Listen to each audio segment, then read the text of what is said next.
teachers. Of course, we started a podcast. Welcome to the first episode. We're excited. We are going to do some introductions so you know who you're listening to. Yeah, so I'm Molly. I teach high school math. I have for a few years now. I'm currently from upstate New York, and now I'm here. Great. Glad you're here. Thank you. And my name is Stacey. I have taught a few different grades in elementary and most recently have been teaching technology at the middle school level, and I'm from Texas. So yeah, we met because we are in the same district and we got sent on a conference together. We didn't know each other. Mm-hmm. Then we got there and they were like, hey, actually, you're roommates. And so we hit it off. We did. It kind of sparked instantaneously, I feel like. Do you want to do a little background on how the conference came about for you? Yeah, so one of our coworkers messaged me because I use a lot of technology in my classroom and they were looking for more people to take on the trip. So there was a couple people that go every year and they thought that I might be interested in joining them. So I took a chance on it. I was kind of terrified because it's like 3 or 4 days out of my house. That was scary. And I didn't know anyone that was going. It was my first year in the district. It was both of our first years here. But yeah, it was a technology specific conference. So not something that every teacher has an interest in anyways. Yep. So the two of us got invited and somehow agreed to that. Which I was really nervous for that. I was terrified. Because I knew the two other ladies, but from the view of, these two people taught me in years past. So that's different coming in as now we're colleagues. So that was kind of a weird transition. And then I didn't really know you other than I saw you, I guess, at New Teacher Day. Yep. But we didn't speak. That was the only interaction we had is seeing each other from across the room. So that was scary. I was literally sick leading up to it. I'm like, I don't know if I can go. And I remember because we had a group chat of the four of us, and the morning which second off, I didn't even know what to pack for that. And so I remember being very nervous of what do we wear to this? Do we wear what we just wear to school or do we have to look nicer?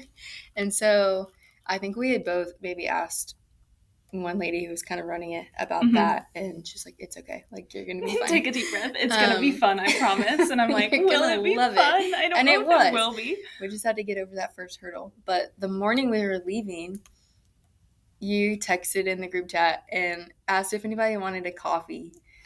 I was trying to make friends. And my first thought is, okay, I like her already. We're in. And then you drove the entire trip.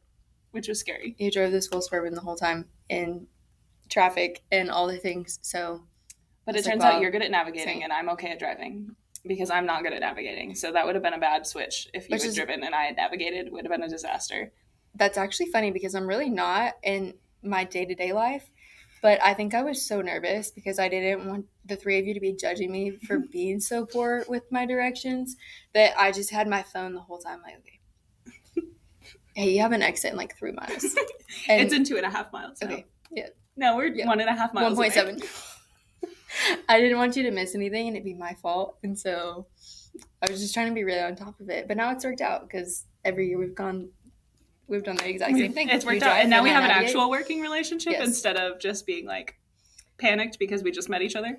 Yeah, because when you first meet somebody, it's kind of uncomfortable in the sense of you might be talking, but I really need to tell you that this exit is now and I don't want to interrupt you.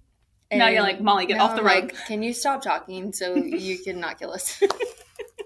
I think something like that even happened. I was like, no, it's right there. It's right there. It did, and I missed it. And I still do that now because I just get talking and then it's gone and it's over. And you're like, Molly, stop. Yeah, and so we just kind of went down a little ways and we made it. We made it. It was fine. We always make it. I only used the horn a few times, which does make all the passengers anxious. But I'm from New York, and I don't know what people want from me. Sometimes the New York just has to come out. It does. And that's okay. We respect it. We do, honestly. But yeah, the conference worked out because we learned a lot of ed tech. I do feel like that's important. It's educational technology, not like how the internet works and things like that. So it's specific to education classrooms and like teaching students and getting them more involved, which is a totally different game than computer science. But we brought a lot of info back with us. And what's your favorite part of conference?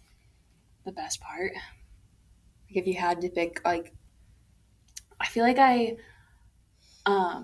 I love the people I'm around. I feel very motivated when I come home from conference because everyone there is so pumped to be learning new things and so pumped to be trying new things and friendly and just like loves what they do. And I don't always get that in my everyday life because we get tired at school and it's the same people every day and it's the same kids every day. And those people and kids are great, but it's different to go to a conference where you're just focused on learning new things. Right. So I always come home like amped up and ready to try new things. Yes. And we kind of talk about that as the camp high, you know, like when you go to summer camp and you're like really excited when you come home and things like that. But that's true because the people you're around every day, you just get in that routine with them and this person is great at this and this person's great at this. And sometimes I feel like we kind of tend to get complacent with that. Like this is just the way it is, da-da-da. But when we go to conference and you see all these school districts doing really great things, it makes you want to bring that back to your own school. Like, well, they're doing it. Why can't we do that? And how did they make this work? And I feel like people are very transparent at the conference. They're so willing to how share. They got funding for things and if there's grants available or what worked and what didn't and how long it took to actually establish whatever they and they'll just send you the master files that they use to like outline everything, which makes it so much easier to like achieve that in your own district. Right. No gatekeeping. I love that. I do too. What's your favorite part? Is that your favorite part? I do love that piece and I agree. I always feel really motivated and we can come back to that in a second. But I feel like I love the expo hall. Is that bad to say? All the free things? I love all of the swag that we get. But also, you know, sometimes there's games and things like that. Like I was in a duck race this year. Yeah, like you were the duck. I feel like when I hear duck race, I usually think of a rubber duck in water racing. Right. But you were the duck and you were running. Yes, I was wearing an inflatable duck and raced. And I thought we had to waddle, and this one girl just took off. So you took off? Yeah, I went into mindset of I'm not losing. So not today. I beat her, and I won. And you got an Amazon Echo. I did. I got the Echo, and it came with the little Star Wars holder that I gifted. But they know I won it, so it's okay. They don't think that I paid for it. They don't think that you bought it. But just little things like that are fun, and getting to talk to the people who actually, I don't want to say make the products, but they work for they do. the product. And sometimes they're small enough really high up person that it's just like those are the creators. But I feel like especially the first time we went in the expo hall, it was just really eye-opening to me to see all the different things. Because I feel like as a teacher, you're in the district and you may not even know what all things your district is paying for unless you ask. I don't even know if I still know all that we pay for because there's things all the time that there's so many, and that's going to vary from, you know, what a third grade teacher needs to what high school math needs. They're very different programs. So I feel like a lot of times we don't really see that, and that was eye-opening to me that there just were so many things. And I remember thinking, this is great. I'm not the person to make those decisions, but I can pass the information purchases along. But I can go home and advocate for this. Yes. And go home and hand this to someone who would use it because we also teach very different content like you and I do. And I honestly was a little nervous about that when I knew that you were the other person going on the trip, because I feel like sometimes elementary school teachers have this like joy and energy that I just can't relate to, and that sounds awful. I'm having a great time at work, but it's just different if you've been in a classroom to be in a high school classroom than elementary. And I was like, oh my gosh, are we gonna get along? It's gonna be a lot, or is she gonna be too much for me? Am I just gonna shut down? I don't know. But it turns out, which is funny because we're very similar. There's also the stigma of high school teachers are really boring. Yeah. And you're not. And what if I was just grouchy and crotchety? Yes, and you're very much not that. And so I think that we both bring enough of that, you know, that we have our different backgrounds, but we kind of met in the middle. Yeah, we're not angry, but we're also not too joyful. Yeah, I'm not a cheerful person. Shouldn't be a thing. Too joyful shouldn't be a thing. But, and it's not. But it just made me a little nervous. Like, this could be. But those people can be intense. It's like, okay, not everything I just get overstimulated a little bit. Yes. And then I need a break. But. Yeah, no, that's fair. I also we get so much swag in the expo hall. And I do love that. I do. It's great. I come back with so many pens. I come back with so many stress balls. And then I'm like, oh, you're stressed about Math, that's fair. Here's a stress Squeeze ball. this school bus. Yeah, here's a school bus. I had to give my golf ball one away for a gift for someone else the other day. I was carrying it around because a student had used it. And someone asked me if it was, they were like, is that a golf ball? And I was like, mm-hmm. I'm like, I kind of need that. I'm like, I have a lot of them. It's okay. Here you go. And so I no longer have my Edgeforia golf ball, but which is unfortunate, but it was worth it. Yeah. They had stress balls out at TJ Maxx for Teacher Appreciation Week. And Sweet. Somebody made the comment to me that was not a good teacher gift. I think that's a great teacher gift. I'm like, as one, I'm stressed all the time. And these so are my great. Students. They help you a lot. They can help others. And it was a little globe. It's like, that'd be great for like a social studies teacher. I've got a little globe, actually. I think I got it at TCA. Yeah, and it's a very inexpensive gift, but still something. It was kind. Yeah. I appreciated it. I appreciate anything. I don't want to like set too high of an expectation for a teacher appreciation gift. You can just hand me a little note and be like, hey, yeah, it doesn't have to be something personalized. I'll be pleased. But we've been trucking along all year and it's May, so any form of gratitude. Hey, I see you out there battling every day with those students. And I'll be even like, the little banner in Google Classroom that said Happy Teacher Appreciation Week with the heart. Thank you. That's enough. That's Thank enough you, for Google. me most days. Thank you for doing something. But I guess we got inspired at that conference, and now we have a podcast. Mm-hmm. We have one episode of it. I hope that sticks. But hopefully enough people listen for us to make a second episode. I don't know that we talked about it the first year because it was really just getting to know each other. But I feel like... Don't want to come across too strong. Right. I feel like we brought it up at least the second year. We did. Because at that point... After our conference, we would go and we would grab dinner and drinks and, we just kind of became friends, even outside of the work setting, because we don't work at the same campus. No, we don't see each other on the day-to-day. So, unless we go out of our way to see each other. Right. It takes an effort. But when we do get together, we would just talk for hours. And I'm like, we should record this. Yeah. I was like, we also went to a session. I remember you being in this one with me. And I don't remember what the topic of it was, but those teachers podcasted together. They had like a Spotify channel. I don't know if you remember that. They gave us really neat stickers. Were they Google people? Maybe. They might have been Google educators. Some kind of Google something. I remember that. And they had a nice podcast. Blazer. Yes. Was that the first year? No, that was the second year. Okay. And then we were like, we could do that. We could totally do that. We could start a podcast. What would we talk about? I don't know. And we kind of carried that around with us for a year. Mm-hmm. It kind of died with the Camp High, convention. The motivation killed it. And then this year, in the middle of our Camp High, we bought a domain and we made an Instagram and we came up with an idea. And we made ourselves commit to this. We did. We talked about it and it was like, okay, well, are we actually going to do this? Are you serious? Or like, is this just, are we just talking? And we're both like, no, that's great. I would totally do that with you. And so we did. I remember texting you even during sessions. Well, we were sitting not at the same table because the session was so full that we were like a couple tables apart. We were texting back and forth while we were in the session. So I'm like in the PowerPoint for the session and playing around with the technology and also texting you and also like looking up brand ideas for a logo. And it was chaos. Yes. But that's what that convention's for. So I found a name, got the domain, built a logo, all the things. Hopefully people understand that the name, like We're Teachers, is based on that TikTok trend that was a thing for a while. Like, otherwise it would be weird. Of course we drink too much coffee. We're teachers. We drink too much coffee. Fill in the blank. Yeah. I think people will get it. Hopefully. You can let us know. If you're listening, let us know if you understood that. Should we clarify? I don't know if we can change the name at this point. I think we're in too deep. Yeah, we bought the domain, so sorry if you don't understand it. Just listen anyways. But speaking of things that we do together, we are presenting soon. We are. I was going to say that was kind of what solidified it. On the Camp High, we made a domain, decided to create a podcast, and signed ourselves up to speak at a technology convention, like on a little bit smaller scale. We're teachers. Of course the bell was in our podcast. Of course the bell interrupted. Is there going to be another one in 4 minutes? Yes. Great. We'll clip that out. Anyway, we signed ourselves up to speak at an EdTech, like a mini EdTech conference that our area is having. So that should be cool. I'm kind of terrified.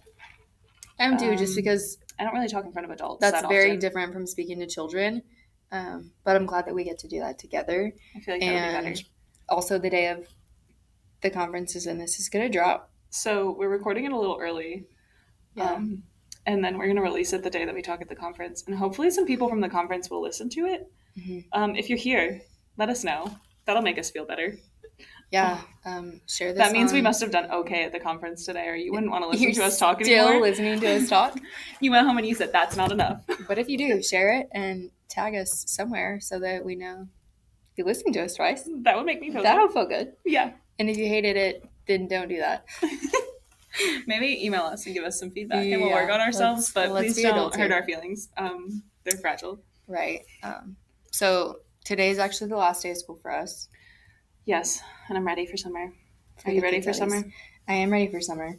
But with that being said, I have something to tell you. Oh no. on the podcast? On the podcast. I wanted this to be organic. I'm scared. But tomorrow is our official last day of working together because I turned in my resignation this morning. I hate that. I do too. But it's going to be great. It is. And we've known it was coming, but we did. And it's the right decision. We will officially no longer be working in the same district. I'm sad about that. Which is sad. But the good thing about it is, like we mentioned, we're not on the same campus anyway, so it's not like we're going from seeing each other every day to not as much. And we can still definitely get together, probably as frequently as we do now, and still have that time. Yeah, because we text all the time. We just don't see each other in real life all the time. Yes, it's just scheduling that. But you'll be farther, which is fine. Yes. And it's good for you. It is. It's a step up, but I'm sad to see you go. This week has been very emotional and sad with all the kids and all of the things. So there's no crying in podcasts. There's not. I'm not going to cry. I've done enough of that, but it's good crying. It's like you're excited, but it's just very bittersweet. And that's how I feel when the seniors leave, honestly. Like, I'm sad to see them go because I do teach upperclassmen, so I've had a lot of them recently or, like, literally right now, and they're graduating and leaving and moving on with their days. And, like, that makes me so sad, but it's also what's supposed to happen. That's the natural progression of things. So it's the right thing to happen. And I feel like that's the same as what you're going through right now. As you're moving on to the next step. Yes, it's very similar. What was hard for me about it was that I would still have some of the kids from this year next year as they, 7th grade moves to 8th grade. And then I've had a few 6th graders this year, and they would be in 7th grade, which is one of the grade levels that I have all of. And so that was a little hard just because they're not all going to be gone. I would still get to interact with them next year. And so I think that was the hardest part. But also just I've been in this district for a while, longer than I've been anywhere else. And so it's tough when you make friends and that's who you're used to talking to about things. Coworkers that you like. And also, you just know who to talk to about and you know where any the coffee shop is. That's a real problem. When you know where everything is. You know who to talk to about any problem. And that's not to say I won't learn that. That I won't learn that. But it just takes time, when you're in a new place and figuring out the ropes and all of that good stuff. But and you have to be brave again. Yes. I feel like I get comfortable because I know everybody, and then I have to be brave again whenever anyone new comes in, which there's always turnover. But sometimes there's not turnover within my department, and then I don't have to meet anybody new. And that's nice and comfy and cozy. But that turnover is new, and you will be the new guy. But yes, you'll be good at that. I won't know any of the names other than the people who hired me. That's enough. I do know you. That's enough to start with. So I remember walking into the first day here, and it's like our school does a breakfast with the entire district in one of the cafeterias, and it's delicious and wonderful, and I love that now that I'm established here. But I walked in the first day and I knew not a single face in that room except for the person who had hired me, and I was very overwhelmed. Who do I talk to? I had met one of the other older math teachers, and so I went and sat with him, and he was very kind and chatted with me. That's good. Breakfast was happening, but right. I just was like, you're the only soul that I know, and I wouldn't normally hang out with you, but because here we are. You don't know the district, you don't know how they do things. You don't know. For me, I'm always worried about like okay, I don't want to be overdressed, I want to be underdressed. So it's like, okay, it's a work day, are we wearing jeans? Or it's the first day, do we need to look more presentable? And also, when you are new, it's like, well, you want to make a good impression on these people too. So right. I feel like I always have that in the back of my mind. It's like, nobody cares what you're wearing. No one really cares. They really don't. No. I'm not looking at anybody there like, really, you wore jeans today? Yeah, no. I'm thinking, well, she's comfortable. I'm the only one that's not in jeans, and I didn't know I could have jeans on. Mm-hmm. And then I'm a little bit bummed, but I'm never upset at the other people. And then you're thinking, thanks for the memo. But I'm just upset that I was out of the loop because clearly someone missed me in the email. They didn't tell me. Right. But it's helpful when you have at least a little bit of contact at the district that you're comfortable asking. Yeah, and you can say, hey, are we wearing jeans? Or what? What's the vibe here? How together do I need to be? I don't want to feel uncomfortable all day. Right. Either emotionally or physically. I'm either uncomfortable in my work clothes or I'm uncomfortable because I'm underdressed and I'm scared. Right. And those are both not a good time. Yeah, not fun. But we are having one of those tomorrow as well. We do end of the year breakfast. So that'll be we got down tomorrow. To donuts. Did you know that? I didn't know it was donuts. We don't get full breakfast. We only get donuts and juice. And interesting. A little bit sad. I wonder is it because it's moved? No, I think it's who provides it. Can't provide it this year, which is totally fair. That makes sense. Because that org is dealing with a lot. But right. I did find that out and I was like, oh, that really got me to school on the last day was the biscuits and the gravy and the eggs and the sausage and all the things that we're going to be at breakfast. That we don't normally have time to make. That we don't normally get to eat, yeah. Yeah. Because we're running out the door. I'm like drinking a yogurt on my way to work. Drinking a yogurt, that sounds gross. It's a smoothie yogurt, but here we are. People are picturing me with sitting like in your car Greek with a straw, just, like, slurping it. It's like one of the really big smoothie straws, and it takes a lot of manpower to get the yogurt all the way to the top of the straw. My face is so strong. Like, just kidding, guys. It's a Go-Gurt. She freezes them like a child and cuts the top off and eats it. I know someone who eats Go-Gurts on the way to work. As an adult, yes. She likes what she likes. I mean, that's fair. Mine are the Chobani drinks. The little, that's better. The Chobani completes have 20 grams of protein. What time do we allow? Right. You got to get that protein in. I love that. I'm glad you're not eating Go-Gurt like your friend, because that just reminds me of my childhood, and I don't know how we learned hacks back then, because this was like before Facebook and everything. What were you doing? Before I had it, I don't know, but we used to just always keep the Go-Gurts in the fridge. Like, there was a lower drawer that the children could reach, and my mom just always put them in there, and they always had characters on them. Right. From like whatever TV show or movie was really popular, it always had characters on it. And I'm picturing Shrek being on it for some reason. So this is, let's say like Shrek 2. I don't know when that came out, but this was a while ago. And we put them in the freezer. And it's just very different texture and different vibe. I can't do it, if I'm being honest with you. I don't like the like crispiness on my teeth, if that makes sense. Does that make sense? Like the way the ice is in something like a Go-Gurt. So I can do ice cream because it's like smoother. But what about like a popsicle? I can't crunch it. I have to like let it melt. Yeah. I did not know that about you. And like the little freeze pops. I don't know why I would know that, but I did not realize. I will like bite off a piece and then like hold it in my mouth and let it melt. I can't like crunch it with my teeth. So all the fun colored ones that you get in the plastic tubes in the summer. I have to like bite it and then keep it in my mouth. I can't. And I don't like Italian ice really, which is a hot take. Yeah. Or like Bahama Bucks. Yeah. Snow cones, not into it. Can't do it. Oh my goodness. I just hate that feeling. But ice cream is okay because it's not It's crunchy. Like smooth, yeah. And it melts. If it's actually ice cream. If it's frozen yogurt, then it depends on like the quality of the frozen yogurt. If it's really creamy, then it's okay. I don't know. That's so strange of me. But yeah, I can't freeze the Go-Gurts. Because I've tried freezing yogurts before and I'm like, oh, that'll be a nice little treat. And I regret it every time because it gets crispy. Yeah.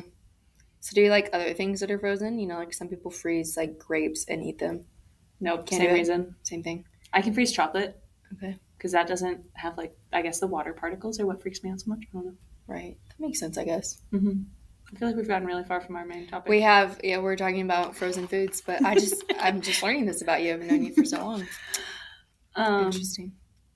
But yeah, typically we're going to try to talk about education on our podcast. Yes, either funny stories of things that are happening to us or things that have happened to us, because education is a mess most days.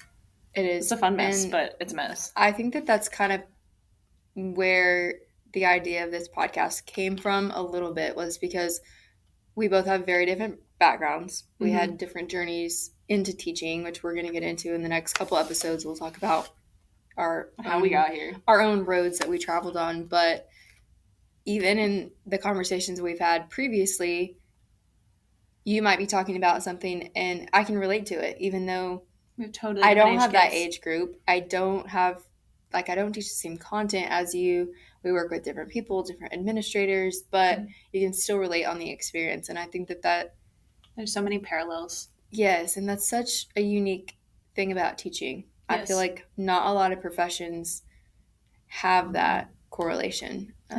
Yeah, I don't think that there's as many similarities.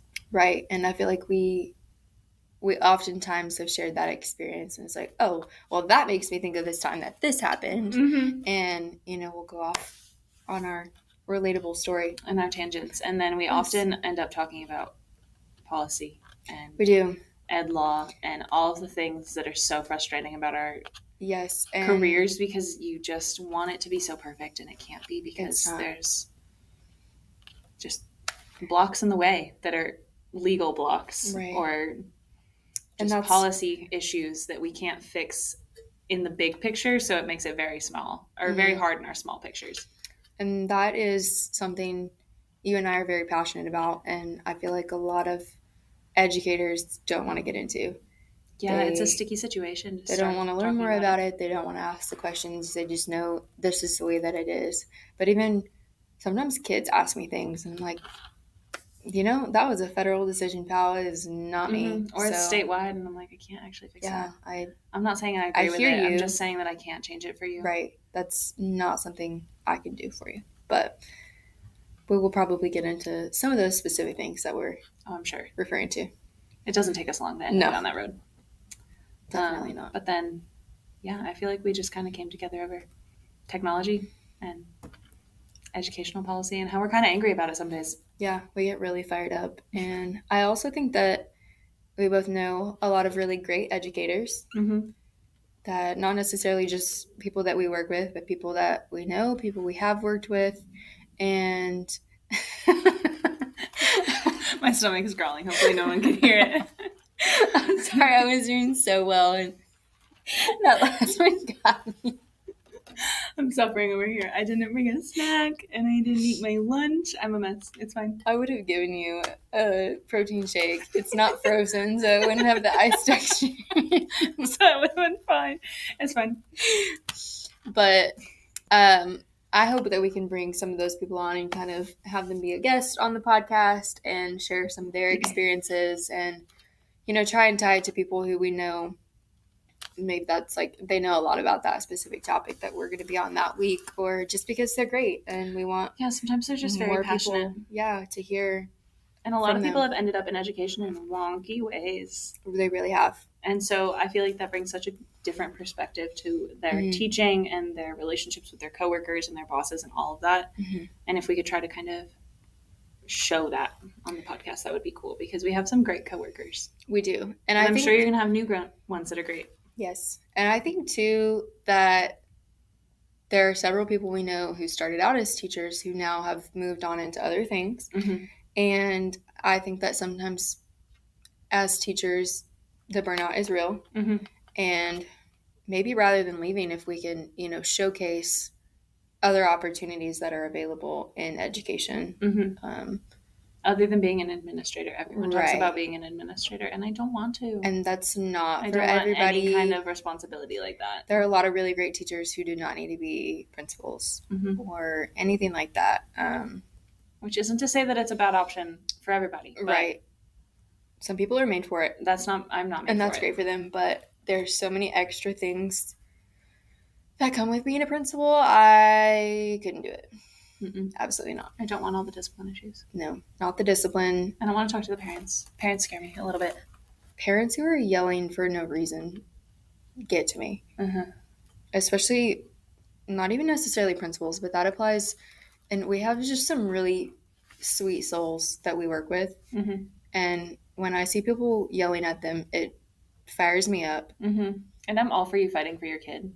but there's a way to do that without being mean. Yeah, you don't need to yell at people. You don't have to cuss at people. Like 9 times out of 10, your child probably did something that they didn't tell you. I feel like, in my experience, your kid probably didn't tell you the whole story.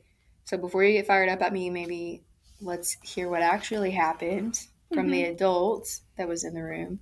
But yeah, that's probably a lot of people just jumping to conclusions about things too. But when it's like the sweetest person you work with, I don't love that. No. Like you're yelling at the wrong person. You can come yell at me so that you don't have to yell at them. Yes, because I just don't want them yelled at. But I'm going to be sad if you're yelling at her, so don't do that. I'm going to be sad if you're yelling at me too, but yeah, I'd rather that than... I would rather take it. I would take it to save that one. Yes. And I think one thing I would like to ask people when they come on too is for a really good piece of teaching advice, or maybe the best advice that they've ever been given. And you and I can give our own in the next couple weeks when we tell our stories. So we'll have some time to think about the greatest teaching advice you've had. And I think that is going to be really insightful, because I feel like when people give you their best advice, it's going to speak to kind of what they value as an educator. What do they prioritize in teaching? I feel like it shows you their personal philosophy. Yes.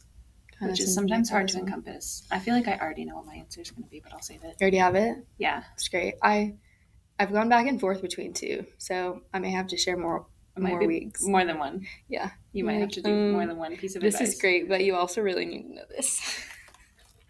Yeah, that's fair. And it's our podcast, so we can do what we want. That's true. We design this. We make the outlines, and then we do the talking. Yes. But yeah, so hopefully we'll have guests. We're thinking like twice a month. I think so, especially unless this really takes off and you people love it. And you want to hear us talk more. We can banter. We talk a lot. We do. We can ramble about nothing. We think we're funny. So hopefully you think we're funny. Yes. And I think definitely over the summer we'll shoot for twice a month, and then if need be we can move up from there. But see what happens. See what feedback we get. I'm afraid the kids are going to find it. What do we do if the kids find it? Can they just be our biggest fans? Can you just be nice about it? You don't have to share. I'm just kidding. Please don't be a jerk. Don't hurt my feelings, guys. Be supportive, because teachers put in a lot of energy to do all of the things for you. So the least you could do is hit that like button. Like and follow and subscribe. And if you're going to share it, say nice things and make sure that your friends you're sending it to also subscribe. Then I won't care. Then I won't mind at all. I won't mind if you bring it up in class, I will deny it until my dying breath. That's fair. And we'll see how far that gets me, you know? Who knows? Right. Because this is not our primary jobs. This isn't really even a job. It's a hobby. It's not. We're just having fun. Two teacher friends talking as they do. We're just recording it. So it's going to be good. I'm excited. Hopefully they're excited too. I think we'll have a good time. If they made it this far, like, we must not be that bad. Surely. I'm hoping. I hope. But yeah, we'll talk to you guys soon. Yeah. Thanks for listening. Bye. Bye.